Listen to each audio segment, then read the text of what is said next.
Hi everybody, it's Agnes and I've got a wonderful interview for you today. It's with Melissa. Hello Melissa. Hi Agnes. Melissa has kindly said she would come and chat with us. Melissa, just so people know where you are in the world, can you tell us? So at the moment I live in Munich in Germany. Okay. Yeah. Lovely.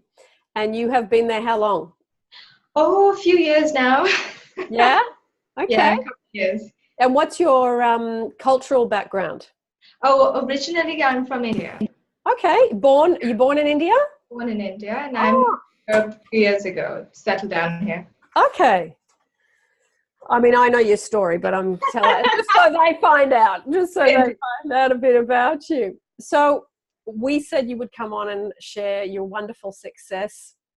So I'm not going to say anything more. I'm going to hand it over to you and share where you started, what you did, and where you are.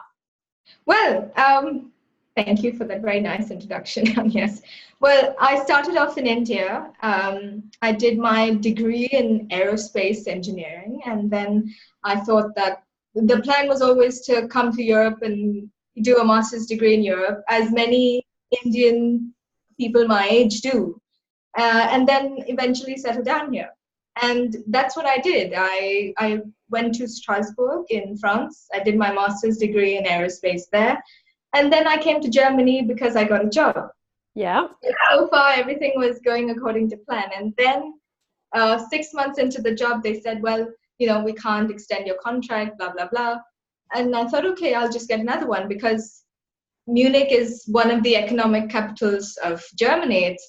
It's very difficult not to find a job if you're in Germany, if you've got a degree. It's almost impossible. And yet I was the exception. I found that for almost a year, I just couldn't find anything. And it was really astounding because people would hear of my degree, oh my God, aerospace engineering. And in Munich, we're in such high demand. But I just couldn't find anything. And I went for interviews and interviews and interviews. And it was always, yeah, you're really great. But, or, you know what, you've got the job, we'll let you know, we'll send you the contract. And then nothing ever materialized. And I just couldn't figure out what was happening. Because, like I said, there are an abundance of jobs in Munich, especially for someone like me. And it just didn't make sense at all. Yeah. Then I think we had a chat somewhere at the end of the year, and I had no idea what to do or how to go about it because I knew this was not working and something had to be done. And you said, and I mentioned that I'd like to paint because you, like many other people, when I asked for advice, they said, what is it you really want to do? And I just couldn't bring myself to say, well, sitting in an office. It was just, I didn't really like it. I was just thinking of, if I have a job, it's, income, and then everything is secure, everything is stable. I don't have to worry about anything. But it didn't excite me at all. I was totally bored out of my mind when I was working. Really, I mean, totally bored out of my mind. I felt like I wasn't even using my brain.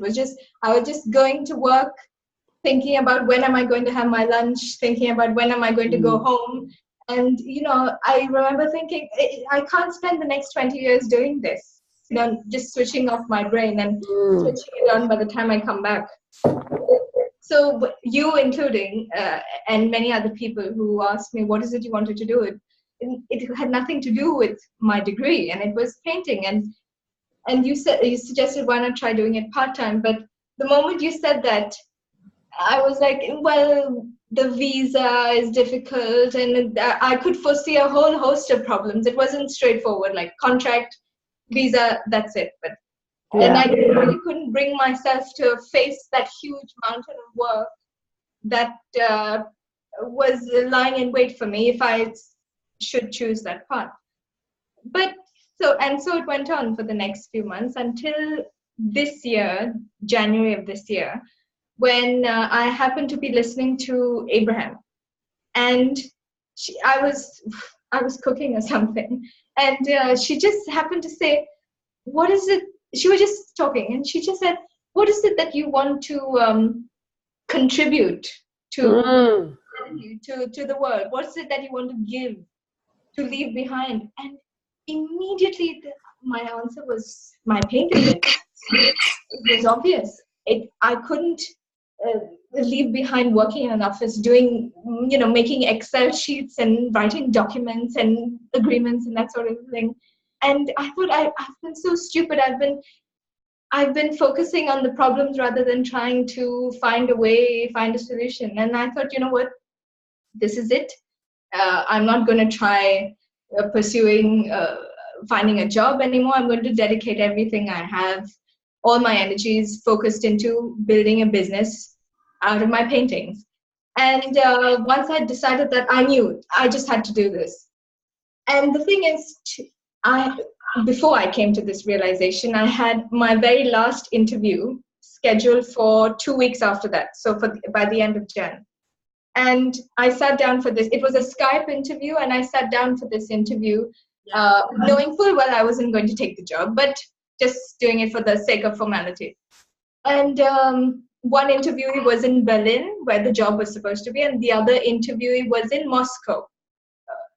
And the interview went normal. I had done so many by then. It came as second nature.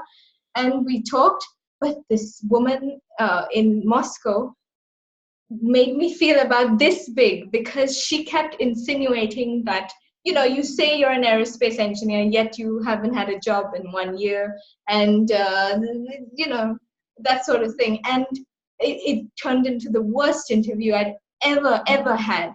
And once the interview was done, I just sat down thinking to myself, there's no way that I want to take a job in a different city, doing something I don't want to do, and working for some people I don't even like. Yeah. And within 5 minutes, I sent them an email saying, look, I did not appreciate the way I was spoken to. If I decide to work in a company, I would like to be respected and treated with respect. And it's both ways. And I need to be valued. And I didn't see that at this organization. So I'm withdrawing my application. And when I did that, I felt everything let go. I felt like I was actually cutting myself loose of this pursuing a job. And I felt like I was actually changing my path and actually forcing myself down this new route that I decided to take. And since then, what can I say? It's been an uphill job, yes.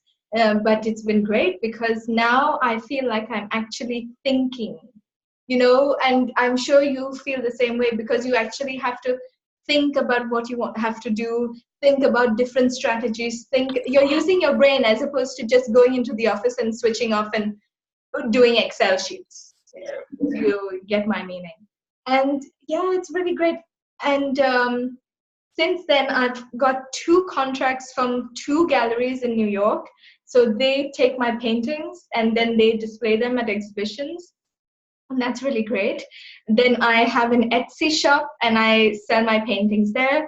And I have been selected for this really, really amazing, fantastic exhibition in Amsterdam at the end of August. Only 100 artists are allowed to exhibit each year. And I'm going to go there and display. These are my 2 masterpieces that are going to be there. And it's really great. So I've obviously made the right decision, and it's really great. So yeah. Melissa, can you say can you hear me? Yeah. Yeah, there seems to be a bit of an echo. Can you say, what did you do? Like, how did you get contact with the galleries in New York, with the other one? Like, what did you actually do in terms of law of attraction, and what did you actually physically do? Well, in terms of law of attraction, I discovered this seminar by Bob Proctor, which was done in 1988. It's a very old seminar. It's called the Born Rich program. Yeah. Based on his book, You Were Born Rich. And it's about a 10-hour seminar. And he says in the seminar, you just have to, it based on Napoleon Hill's book, Think and Grow Rich, have a goal of what it is you want, when you want it, and how you're going to achieve, getting it. And play this seminar over and over and over again. And that's what I did for at least 2 months straight. I played this seminar over and over and over and over again every single day, because it's not only about making the goal card and looking at it and doing the meditations. It's also about your way of thinking has to be changed. And by listening to things like this, I helped get rid of the old predispositions I had. So that was very, very important. And I would really recommend that seminar to anybody who wants to change their career or increase the amount of money they're earning or anything, because it's so fabulous. It covers everything. It really covers everything. And he's got so many different... Is that a free one or a paid one for people to use? No, it's on YouTube. It's on YouTube. Okay, it's on YouTube, on Bob Proctor's channel itself. Yeah. So it's free. Can you send me the link and then I'll have the exact... I would, yeah. Yeah, good. He's got the video on his channel, and on his website he's got the PDF of his book, which is also free. Yep. So so it was really, really good. And of course, besides this, and yes, I listen to your meditation every day, morning and evening. I've been doing it. You do. Is this because you were unemployed? You had a lot of time? No. What I mean is, when it comes to your meditations, I've been doing it for almost 2 years. Oh, okay. Every day, in the morning when I wake up, and in the evening before I go to sleep. Wow. Yes. Focus.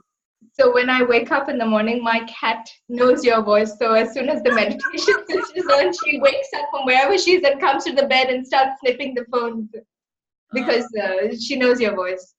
But I do that. And I also, so after I do your meditation, to just calm myself down, I only do like a 10-minute meditation. I also do, I leave my phone to keep playing, whilst I sleep. And I play Louise Hay's meditation for when to sleep. And in the morning, after I do your meditation, when I'm having my shower and everything, I do Louise Hay's morning meditation. Yeah. Which is so great. And even the night meditation is so great, because it's like you're starting your day really well. You're starting your day thinking about things you're grateful for, or things you're thankful for. She also says in the meditation, if you're going to work, send love to the building, send love to everything, the people.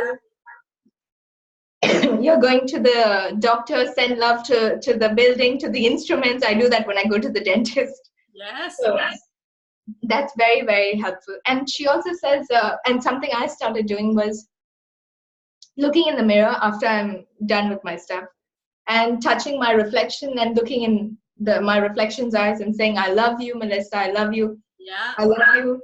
And I'm too excited. No problem. Okay. So I do that. I love you, Melissa. I love you. This is a good day. This is a great day. This is a fantastic day. This is one of the best days I've ever had. Then I also say something I heard you mention in one of your videos. This is the best financial day of my life. Yes. I heard you say that. So I say that. And yeah, it's a great day. And when you say it like that, you think, okay, it's a good day and everything is fine. Yeah. And I'm more than fine, obviously. And that's how I start my day. Because I have found when I just try to jump into the day without doing any of this, mentally I'm not, stable, and things start to, you stub your toe and this sort of thing starts happening. So I've noticed the same. That's great. So, okay, so that's all the law of attraction stuff. In terms of the gallery in New York, and then the one that you said only about 100 people got accepted in, how did you do anything external? Did you apply? Yes. In the same way that I was applying for jobs, I started applying to galleries. And of course, I got a lot of rejections, but I got these acceptance as well, which I found impossible with the normal jobs. So, I mean, because I couldn't get a contract. And so with this, I thought to myself, it took me more than a year of hunting for jobs, and I got nothing. And within less than 2 months, I managed to get these 2 contracts. So this is a sign that I am doing the right thing. Yeah. So, like I said, I applied to the galleries. They liked my work. They accepted, and then they sent me the contract. And it was the same thing with the Amsterdam exhibition. It's called the Amsterdam International Art Fair. Yeah. And within 2 days of applying, they said, yeah, of course you can join. Fabulous. So yeah, it was great. Are you, and then you said you've got an Etsy store as well. Indeed, yes. And most of my customers are really from Munich. And so that's also really great. Oh, so they look on Etsy and then they buy. They look on Etsy and then they come and then they have a look around. My flat I've sort of turned into a studio. Yeah. Well, for work as well as for displaying work. Yeah. And they come and then they buy. So. Fabulous. That is so great. Because I think a lot of people have the belief, well, a lot of artists, because I know many artists are my friends, you have to, creative people don't make money is a very strong belief in a lot of artists' minds. Yeah, it is. And it doesn't have to be. Exactly. And I get this question. So I noticed something very special. When I used to introduce myself to people over here and say, because Munich is a very rich and rather snobbish place, quite frankly. And when you introduce yourself and you say, I'm an aerospace engineer, oh, you're an aerospace engineer, oh my God. Oh, everybody's awed. And now when I introduce myself and I say I'm an artist, or in German, as they say, Künstlerin. Oh, okay. Ah, you're an artist, I see. Okay, what do you do? This is the reaction. And then if they get to know me a little bit better, they say, but my God, do you make any money? And it's like, firstly, I think it's rather rude to ask that sort of a question to people, do you make any money? And second, I say, yes, of course. And then I explain why I decided to do it. But yeah, because there is that consciousness that artists are poor. Exactly. But then when you actually delve into this field, you see how successful people can be. And it's mind-boggling. Honestly, it's mind-boggling. It's not too much effort. Of course, you give the best you can. And that's what I try to do with every single painting. And as well as I started a YouTube channel as well to show people how I paint. You're there. And so I do the best I can, and then I try to reap whatever comes in return. But what I meant to say is the effort is not so much. You can get the rewards, I don't know if I'm phrasing this correctly. I mean, you don't have to work. Well, you do actually, but you see what I'm trying to convey. You have effort, but then it's not too much, and then the rewards are really great because I follow all these artists on Instagram and everything, and it's unbelievable the amount of money you can make from this. And yet people have a misconception that you can't. Yeah, it's well, I think it's like any artistic, whether you're painting, whether you're YouTube channel, sculpture, whatever, it's really what you project out about yourself that attaches itself to the art, and then it sells or it doesn't sell. Yeah, exactly. Yeah, that's so wonderful. That's so are you online looking up different galleries every day, or you do that a few times a week, or how do you, because I'm sure you're looking ahead all the time. Well, at the moment, I'm focusing on painting as many paintings I can before this exhibition in Amsterdam, so that I can take them for the exhibition. But usually what I do is I plan a painting first, and mostly it's from photographs that I've taken whilst on holiday. Yeah. And the painting takes me about 2 to 3 weeks. It's not a fast process. It's not something you can rush. And in the meantime, whilst I'm painting, I also create the YouTube videos to release every week. Yeah. And so that occupies a lot of my time. And then when I'm not feeling like doing either, then I sit down and I open my Excel sheet and I try to, find galleries and contact them. Yeah. It's so much easier now with the internet. You can just go galleries. I know, exactly. It's amazing how much, I mean, it would have been so hard to do this even 20, 30 years ago. Exactly. And this is what people don't seem to realize, that this is the best time to be artistic because we've got the internet. Absolutely. And even if you've got something quite weird and wonderful, there will be somebody that's... Exactly. There is somebody out there who is wanting exactly what you have to offer. Yeah. Yeah.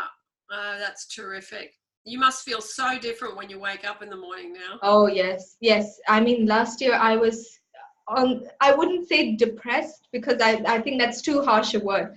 But it was like perpetual sadness, because I just couldn't see how anything was going to change, because I'd done hundreds of interviews, nothing to show for it, and I just couldn't understand what was going on. And then, when I started doing this, I realized it was not supposed to happen. So no matter how much you try to force something to happen when it's not supposed to happen, it won't happen. Well, and you just have to accept. Your heart's not in it. Exactly. It wasn't. I didn't even want it. I knew this is what I wanted to do, but people would say to me, come on, Melissa, and I'd say to myself, come on, Melissa, you haven't studied aerospace engineering and done a master's degree to suddenly do painting when you haven't got any degree or anything in it. And with the degree, why did you choose that? Was it you wanted to do it in the beginning? Yes, I did. You did? Okay. I did. You just didn't realize. I mean, that's often happens. You start something and then you kind of, as you're going, oh, this isn't really what I... Exactly. When I started working, I saw that it wasn't what I wanted. Yeah. And all this office politics is really, it's like unnecessary, really. Yeah. So let me ask the obvious question. What did your family and friends say about your big change of career? Well, they were completely terrified. No, not by the change, but because I hadn't found a job. Yeah. And they were, going crazy because they too couldn't understand what was going on. Yeah. And then when I told them that this is what I was going to do, they were like, yeah, go ahead, do it, because they saw that I needed to do something. Though on and off, they say, why don't you try, going back and trying to find a job. But then I said, look, I tried for 1 year, nothing happened. It wasn't supposed to happen. Yeah. And then they too see that is true. So why not try this? Mm. So Melissa, how did you live for a year without a job in another country? Well, luckily I had enough savings to survive. Right. But still, it was not easy. But I managed somehow, and now it's okay, because now this is actually building as a business. So, Fine Art by Melissa is the name of the business. Lovely. Well, we will put the link to your Etsy store and any other links you want to put down below, because, look, I just love a good creative success story. To me, it's just so exciting when people do something very specific to their heart and they give it to the world. Indeed. I just love that. It doesn't get better than that. It doesn't really. It doesn't. But I have to say that this seminar by Bob Proctor, it really, really helped me. It really helped me open my eyes. And he just makes you see that nothing is impossible. Everything you want, whatever it might be, even in a relationship or your family life, it's all possible. You just have to stick at it long enough. You just have to give, your very best, and just unquestionably, unequivocally believe that it has happened, it's done, you're just waiting to receive it. And, don't let doubt pull you down. Yeah, and that's the work, is that part. That is. It's just, exactly. Yeah. So with the paintings, how do you pick your subjects? Well, usually it's seascapes, because I love the sea. Sometimes I do abstract as well. And sometimes I do something very quirky, like this, for example. That's why I'm asking, because that's so different. Like that one to that one. Indeed. Is so different. This was actually a dream I had. I had a dream that a painting like this of Donald Trump. And I thought I couldn't sleep or eat or do anything. I just had to do this because it was in my head, and then I did it, and it's not too shabby. Yeah, it's good. I mean, it's lovely to have completely different subjects where you're not always painting this. I mean, you can do series, but that you're not painting the same thing all. Same thing. No. Yeah. No, that's fabulous. Fabulous. It feels so good to be free, doesn't it? Doesn't it? My God. Doesn't it? And like sorry? You can't describe it, how good exactly. it is. You're not bound to anybody or bound to anything. Yeah. But like I said, it was it is uphill work. It's not you don't know what's going to happen each month, but no, you don't. Exactly. But I again, when you feel these pangs of doubt, as I do from time to time, what I tend to do is I just go to your channel and then I listen to the interviews or the success stories, or I switch on this seminar box. I downloaded it on my computer, and I just go over it again and again and again. And again. And it just takes away the doubt, and you realize you shouldn't be feeling doubt because it just hinders the process. Yeah, and it's not, I don't know, you sort of get to a point where you say to yourself, look, you've already got to here. That was the hard part, is getting from where I used to be a year ago in a job that I didn't like, losing my job. That was the hard part. This is much easier, and you remind yourself. Exactly. But it takes a great deal of it takes a great deal of mental strength. It definitely does. Not let everybody else, because it could be that people around you are saying, come on, it's not going to work, come on, you have to be realistic, and to be able to block that and stick to your idea, it takes a great deal of mental strength. It does, because it'd be so easy to listen and go and get a job. Exactly. It'd be the easier route, because then you don't have to challenge yourself. Yeah, and all your negative beliefs about, can I make this? Is this going to happen? Is this possible? All that. There's something very interesting he says in the seminar, where if you're not constantly reaching and changing and growing, then you're just moving in the opposite direction, and you're not challenging yourself, and you need to keep doing that. Otherwise, there's no stagnation. You just end up going backwards. Yeah, that's true. That's so true. And there's so much good stuff on YouTube. There's so many. I mean, I do think, oh my God, yes, to some of the older law of attraction people that have been around for a long time, whether it's someone that's dead like Neville or Wayne Dyer, or Louise Hay, they're all three of them are dead now, or someone that's older and still alive. I think there's so much wisdom in an older person because they have experience. It makes a difference. Not saying a young person can't bring something good to the table. They can, and they do, but an older person's got, I've been young and I've been old. Yeah. And I think they bring something to the table that I think sometimes we don't value enough. There is a lot of wisdom in the elders. There is. So, yeah, I'm glad you mentioned, him, because he is from the older generation, and he was in The Secret. Oh yes, he was. He was there with that, and he's, his whole life's work is dedicated to helping people. Indeed. There is something I want to show you, Agnes. If you could pause the recording, I'll just... Okay. So this is a 3x5 card. I made one of many. I have one plastered on my wall. So I look at it when I wake up and before I go to sleep.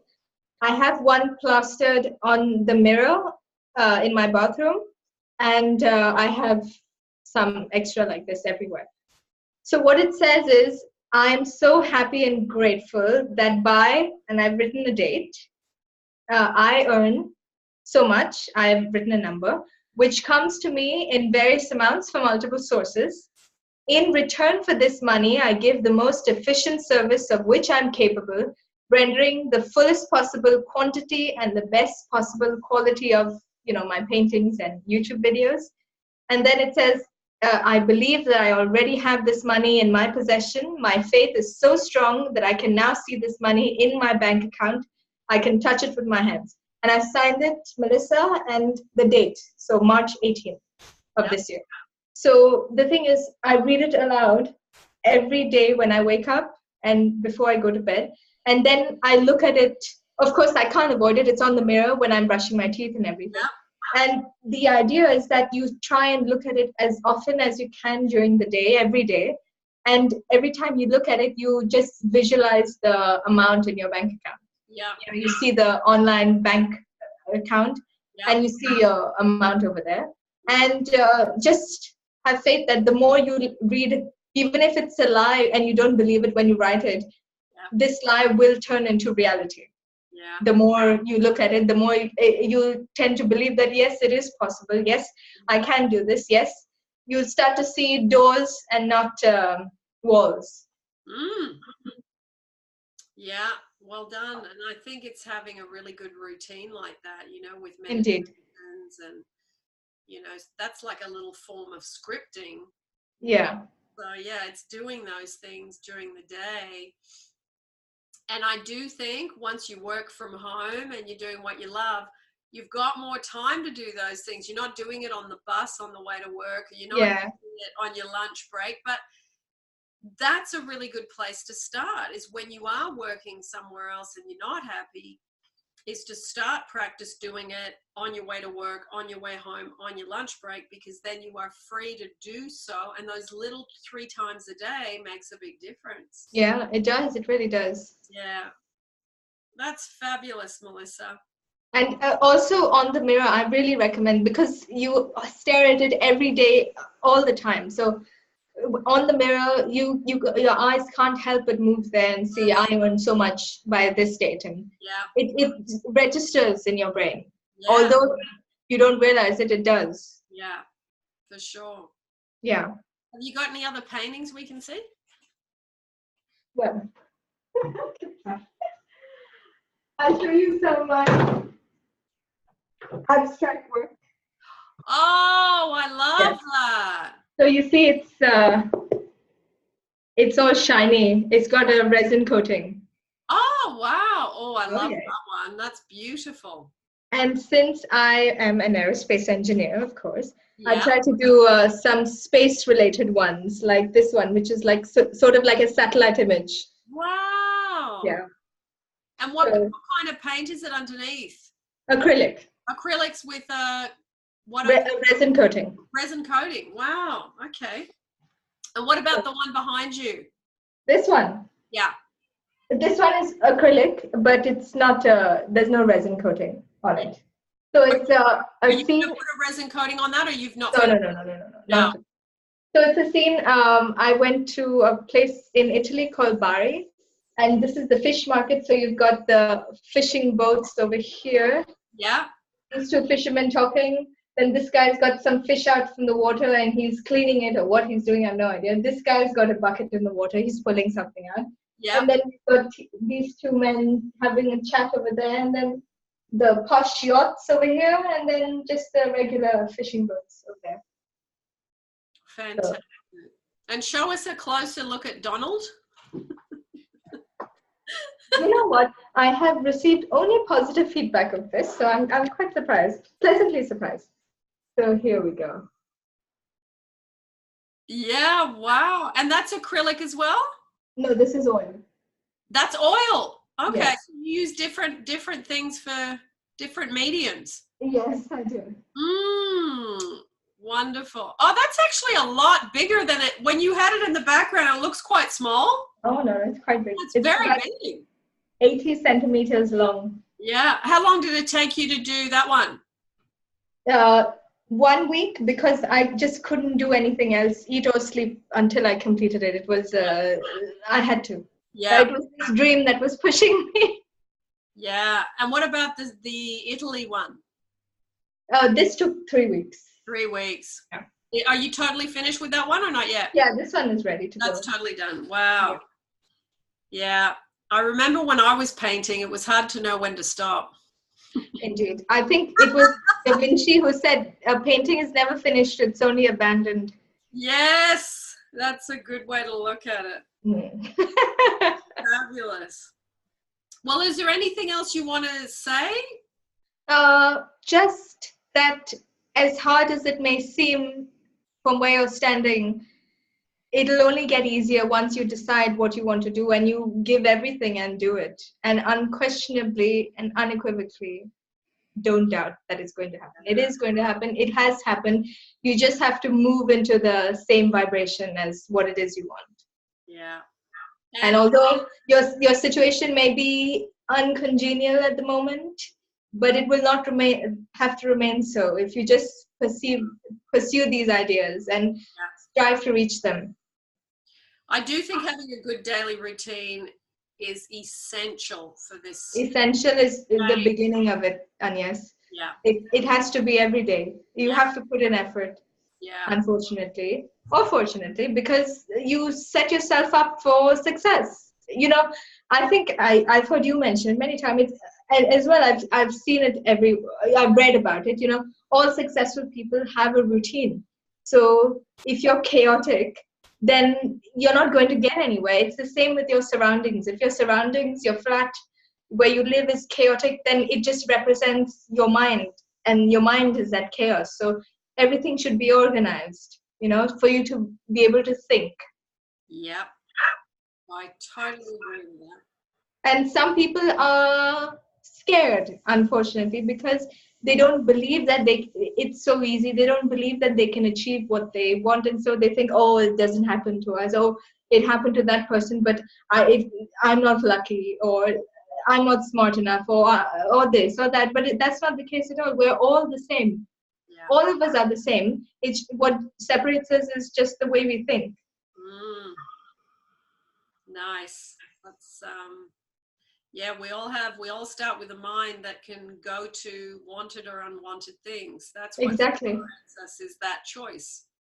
Exactly. And I too try when I'm taking a walk or I'm going somewhere, if there's nothing I'm thinking about, then I automatically start thinking, I love myself, I love myself, I love myself, until I stop. And then I realize I've stopped and I go back to it and I love myself. Yeah. I so agree with that. Yeah. A good, positive thing to go back to. It really is wandering around.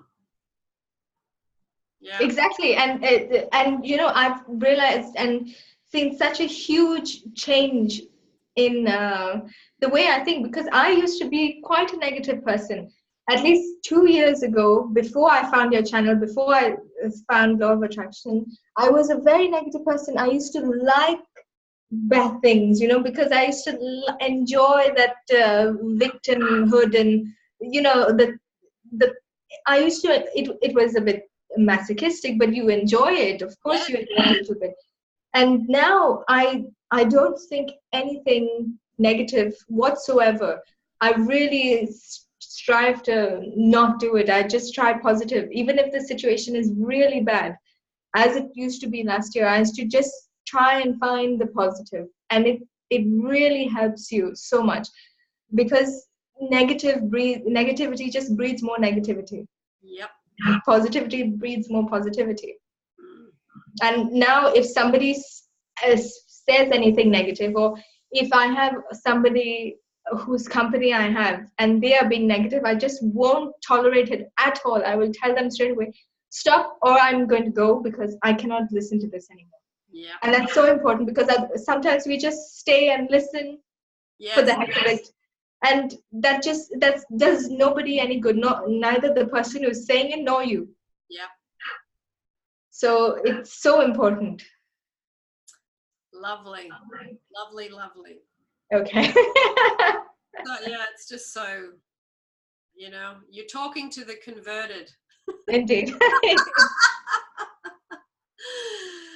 Well, thank you, Melissa, for giving your time today on a Saturday. Thank you, Agnes.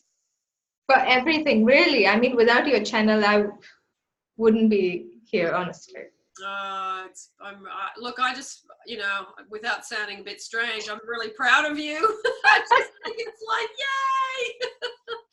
But really, I mean, your channel is amazing.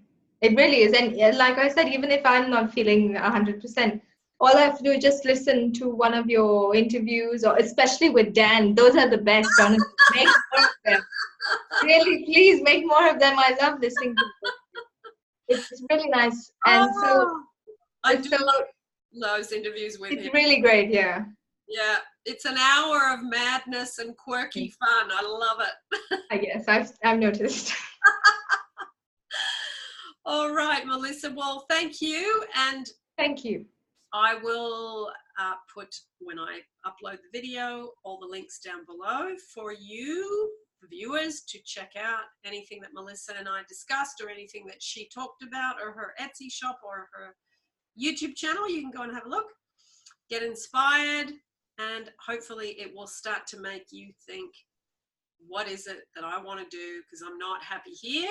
So what do you want to do? And have some thoughts about it, and see if this is something, if you can see Melissa do it, you know. I mean, and if you can see Agnes do it.